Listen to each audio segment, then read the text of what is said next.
안녕하세요. 김경현 DDMRP 아카데미 김경현입니다. 오늘은 디맨드 드리븐 계획 수립에 대하여 말씀드리겠습니다.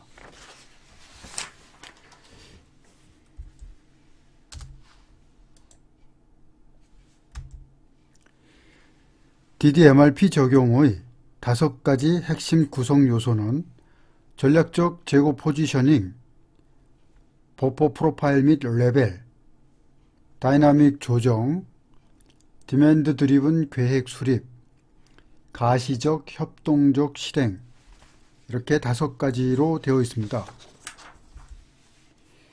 오늘은 4번째 디맨드 드리븐 계획 수립에 대하여 설명드리겠습니다.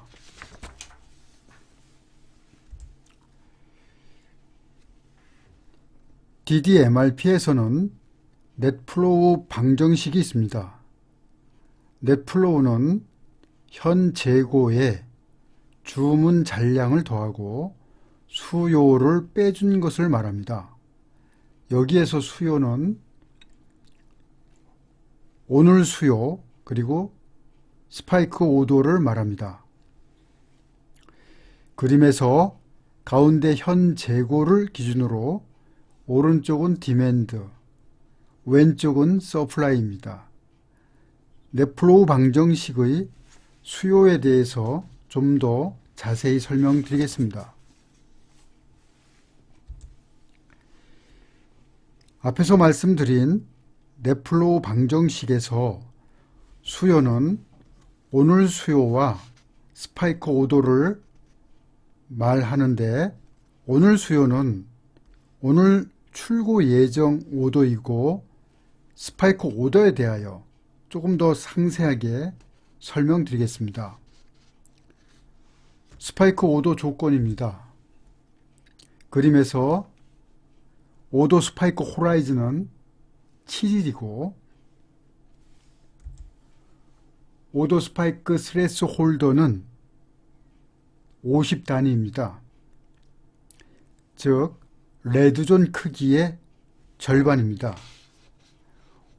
오늘 40개가 입고될 예정이고 오더 스파이크 호라이즌 구간에서 오더 스파이크 스레스 홀드를 초과한 80개의 주문이 한 개 있습니다. 이 주문은 오늘로부터 3일째 되는 날이죠. 따라서 넷플로우 방정식에서 오늘 수요 40개 더하기 스파이크 오더 80개를 더해서 120단위가 됩니다.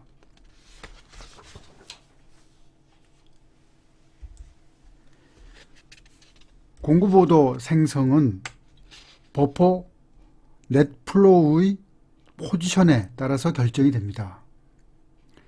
그림에서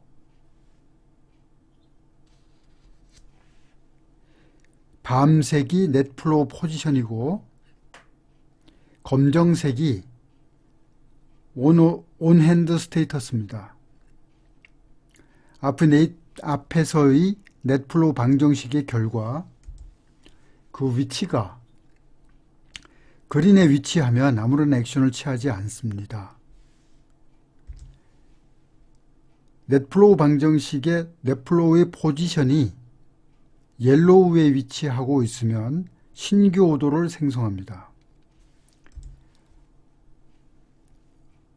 레드에 위치하면 신속하게 오더를 생성하고 재촉해야 합니다. 왜냐하면 디맨드에 의해 재고가 부족하게 될 위험에 처하게 되기 때문입니다.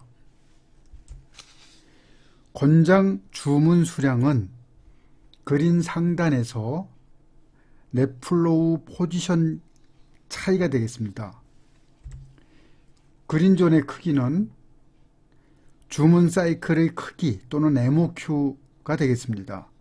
그리고 넷플로우 포지션은 상대적 계획 우선순위의 기준이 되기도 합니다.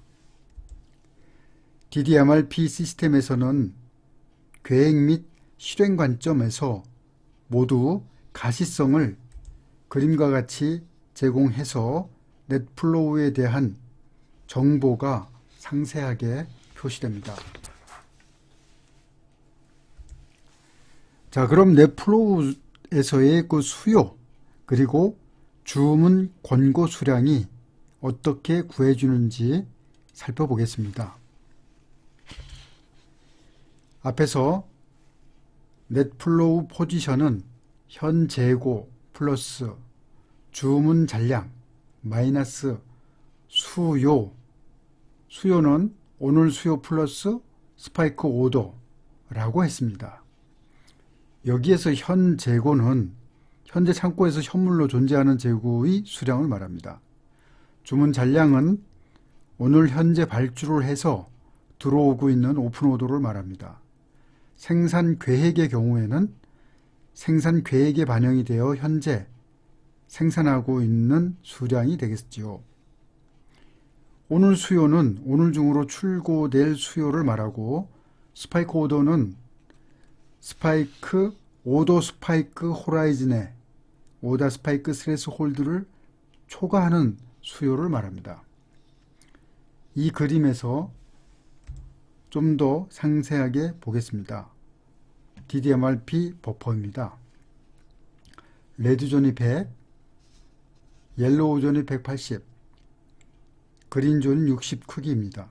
그런데 오늘 주문 시점에 현 재고가 110, 주문 잔량이 180, 오늘 수요가 20, 앞에서 정의한 스파이크 오더 크기가 50을 초과해서 125라고 한다면 넷플로우의 크기는 145가 됩니다. 현 재고 플러스 주문 잔량 마이너스 오늘의 수요 스파이크 오더, 이렇게 되면 넷플로우의 위치가 옐로우 존으로 주문 시점이 됩니다. 오더 권고 수량은 버퍼의 끝단 크기 340에서 145를 빼주면 195가 주문 크기가 됩니다.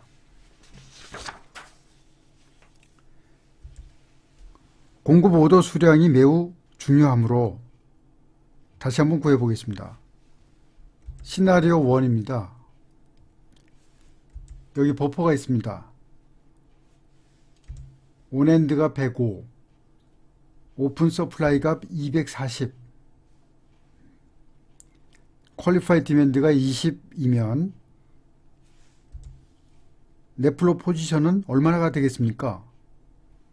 온엔드 105에서 서플라이 주문 잔량 240을 더하고 디맨드 20을 빼주면 넷플로우 포지션은 325가 됩니다. 앞에서 우리는 넷플로우 포지션이 옐로우 영역에 있으면 발주를 한다고 했습니다. 그럼 몇 단위를 해야 할까요? 버퍼 그린 상단에서 버퍼 포지션 325를 뺀 132 공급 오더 권고 수량이 되는 것입니다. 공급 오더 수량 시나리오 2입니다. 여기 앞에서와 같은 버퍼가 있습니다. 그런데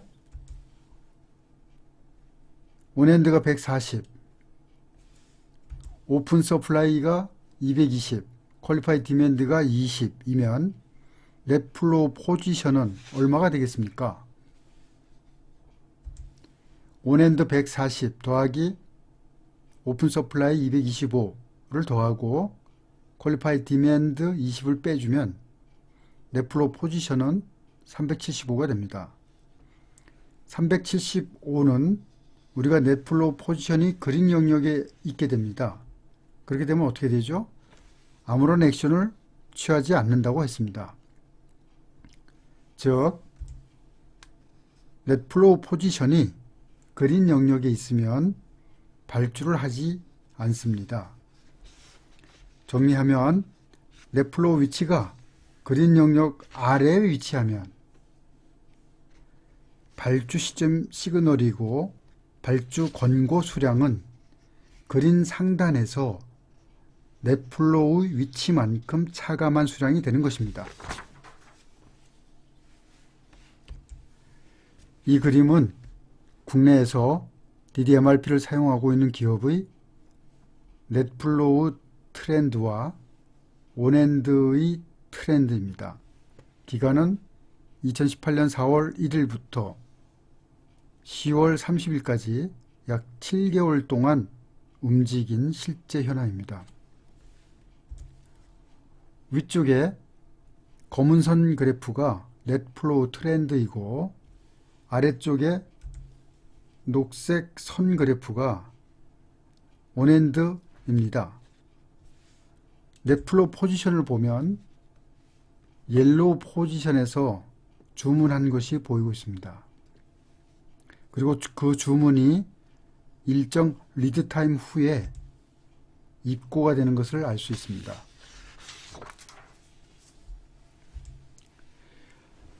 전통적 MPS에 의한 MRP 계획은 긴 계획 구간을 예측을 합니다. 그러면 예측과 실제와 차이가 생기게 됩니다. 그렇게 되면 재고 편차가 생기고 재고 유지 비용이 발생을 하고 업무에 혼란이 생기게 됩니다. DDMRP에서의 오도 생성 계획에는 단기 계획 구간의 확정 수요만 반영합니다. 확정 수요는 실제와 거의 차이가 없습니다. 따라서 DDMRP에서는 예측의 의존도를 줄이고 확정 수요만을 반영을 해서 수요에 대한 공급 계획을 수립하게 되는 것입니다.